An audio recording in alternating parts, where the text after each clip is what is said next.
আপুনি আপোনাৰ জীৱনত প্ৰায় 20ৰ পৰা 25 বছৰ हुए আৰু আপুনি ইমান বছৰ হ'বও লাগে কাৰণ ৰেষ্ট আপোনাৰ জীৱনৰ আটাইতকৈ প্ৰয়োজনীয় বস্তু হয়।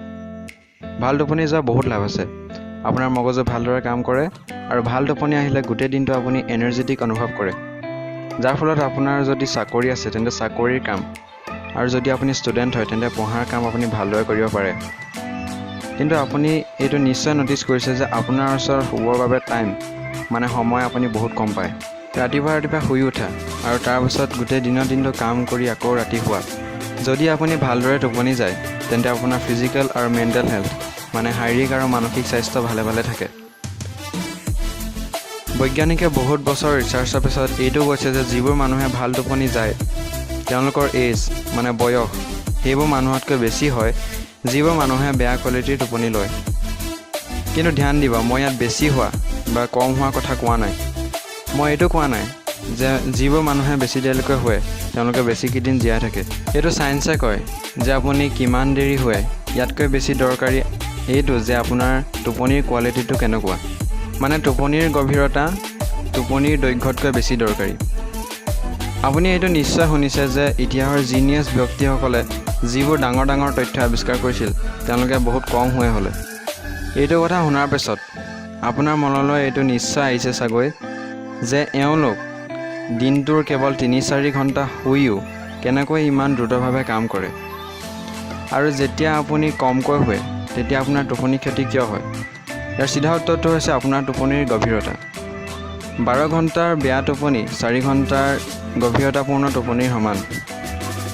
এতিয়াতো আপুনি চাফ বুজি পাইছে যে মই আপোনালোকক কি ক'ব বিচাৰিছোঁ।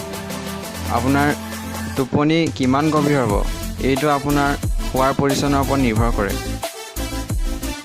যেতিয়া আপুনি কিবা এটা পেট ভৰাই খায় এইটো পৰিচ্ছন্নত শুই দিয়ে তেতিয়া আপুনি বিচাৰিলেও আপোনাৰ ভাল টোপনি নাহে। কাৰণ এইটো পৰিচ্ছন্নত খানা ভালদৰে হজম নহয় আৰু যদি খানা ভালদৰে হজম নহয় তেতিয়া ই আপোনাৰ খোৱাক এফেক্ট কৰিব। যিকোনো লেটিভেটি পৰিচ্ছন্নত আপুনি 12 ঘণ্টা শুব পাৰিব। শুদ্ধ পৰিচ্ছন্নত হ'লে আপোনাৰ গভীৰ টোপনি আহিব আৰু তাৰ ফলত আপোনাৰ ৰাতিপুৱা একেবাৰে ফ্ৰেছ অনুভৱ কৰিব। আপুনি কোনটো ধৰণে শুৱে ই আপোনাৰ বাকী স্বাস্থ্যৰ ওপৰতো প্ৰভাৱ পেলায়।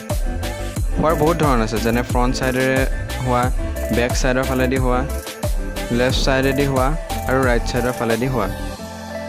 আৰু এইবোৰ সকলো ধৰণে আপোনাৰ স্বাস্থ্যৰ ওপৰত প্ৰভাৱ পেলায়। ৰাইট ছাইড অথবা ফ্ৰণ্ট ছাইডৰ ধৰণে পৃথিৱীৰ বহুত মানুহে শুৱে। আপুনিও এনেদৰে শুৱে চাগৈ, কিন্তু আপুনি এইটো গম নাপায় যে এইটো শুৱাৰ ভুল ধৰণ। এই সকলোবোৰ ছাইডৰ মাজত লেফ্ট অৰ্থাৎ বাওঁ পিনেদি শুলে আপোনাৰ শৰীৰৰ একেবাৰে বেষ্ট হয়। আপোনাৰ শৰীৰ এটা সম্পূৰ্ণ ছিষ্টেম বনি আছে যিটোৱে শৰীৰৰ টক্সিনছ আৰু কিছুমান বিষাক্ত পদাৰ্থ আৰু অলাগতিয়াল বস্তুবোৰ আপোনাৰ শৰীৰৰ পৰা বাহিৰ কৰি পঠিয়ায়। আয়ুৰ্বেদে এইটো কয় যে যদি আপুনি লেফ্ট ছাইডৰ পিনেদি শুৱে তেতিয়া আপোনাৰ শৰীৰৰ বিষাক্ত পদাৰ্থবোৰ ভালদৰে ফিল্টাৰ কৰিব পাৰে আৰু তাক বাহিৰলৈ উলিয়াই পঠিয়ায়। এইটো এইবাবে কাৰণ আপোনাৰ শৰীৰ যিটো লেফ্ট ছাইডৰ ফিল্টাৰ ছিষ্টেম আছে সেইটো আপোনাৰ ৰাইট ছাইডৰ ফিল্টাৰ ছিষ্টেমতকৈ বেছি মজবুত হয়। সেইবাবে যেতিয়া আপুনি বাওঁ পিনেদি শুৱে তেতিয়া আপোনাৰ মজবুত ছিষ্টেমটো এক্টিভেট হৈ যায়। আৰু যদি আপুনি ৰাইট ছাইডত শুৱে তেতিয়া আপোনাৰ শৰীৰৰ ছিষ্টেমটোৱে ভালদৰে কাম কৰিব নোৱাৰে। কিন্তু যেতিয়া আপুনি লেফ্ট ছাইড হৈ শুব তেতিয়া আপোনাৰ ডমিনেণ্ট লিম্ফেটিক ছিষ্টেম মানে আপোনাৰ মজবুত ফিল্টাৰ ছিষ্টেমটো অন হৈ যায় আৰু আপোনাৰ শৰীৰৰ পৰা বেয়া বিষাক্ত পদাৰ্থবোৰ শৰীৰৰ পৰা উলিয়াই পঠিয়ায়। ডাইজেশ্যন মানে আপোনাৰ পাচনৰ ক্ষেত্ৰত আপোনাৰ লেফ্ট অৰ্থাৎ বাওঁ পিনে হ'লে আপোনাৰ ৰাইট ছাইডৰ পিনে হোৱাতকৈ বেছি লাভ হয়। আৰু ইয়াৰ কাৰণ হ'ল আমাৰ পৃথিৱীৰ গ্ৰেভিটি অৰ্থাৎ মাধ্যাকৰ্ষণ শক্তি। আপুনি যিটোক পেট বুলি কয় সেইটো আচলতে পেট নহয়, সেইটো হ'ল ফেট। পেট যি জেগালৈ আপোনাৰ খানাবোৰ যায় সেইটো আপোনাৰ বাওঁ অৰ্থাৎ আপোনাৰ লেফ্ট ছাইডত থাকে। বাওঁ পিনে হ'লে আপোনাৰ পেনক্ৰিয়াছ নামৰ অৰ্গেনটো নেচুৰেল অৰ্থাৎ সঠিক জেগাত থাকে আৰু ভালদৰে কাম কৰিব পাৰে। বাওঁ পিনে হ'লে আপুনি যিটো খানা খায় সেইটো আপোনাৰ পেট আৰু বাকী অংশত ভালদৰে মুভ কৰিব পাৰে মানে ভালদৰে যাব পাৰে আৰু ভালদৰে ডাইজেষ্ট মানে ভালদৰে হজম হয়। খানা খোৱাৰ পাছত আপোনাৰ পেটৰ পৰা এনজাইমছ ওলায় যি আপোনাৰ খাদ্য পচোৱাত আৰু হজম কৰাত সহায় কৰে।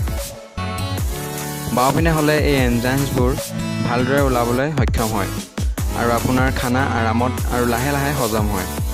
তাৰ জেগাত যদি আপুনি ৰাইট ছাইডৰ পিনেদি শুৱে তেন্তে এনজাইমছবোৰ ওলাবলৈ শৰীৰটোক বেছি জোৰ দিব লগা হয় আৰু বেছি জোৰ দিয়াৰ ফলত আপোনাৰ খানা বেছি জোৰেৰে হজম হয় আৰু এইটো আপোনাৰ শৰীৰৰ বাবে বেছি ভাল নহয়। এইখন ইমেজত আপুনি ৰাইট ছাইডত হৈ শুলে আপোনাৰ গেষ্ট্ৰিক জুচ ওলোটা দিশত থাকে আৰু বাওঁপিনে হ'লে গেষ্ট্ৰিক জুচটো ভালদৰে আৰু নেচাৰেলি থাকে। সেইবাবে খানা খোৱাৰ পিছত এইটো মাষ্ট হয় যে আপুনি এইটো পজিশ্যনত শুব লাগে। তেতিয়া আপোনাৰ খানা লাহে লাহে আৰু ভালদৰে হজম হয়।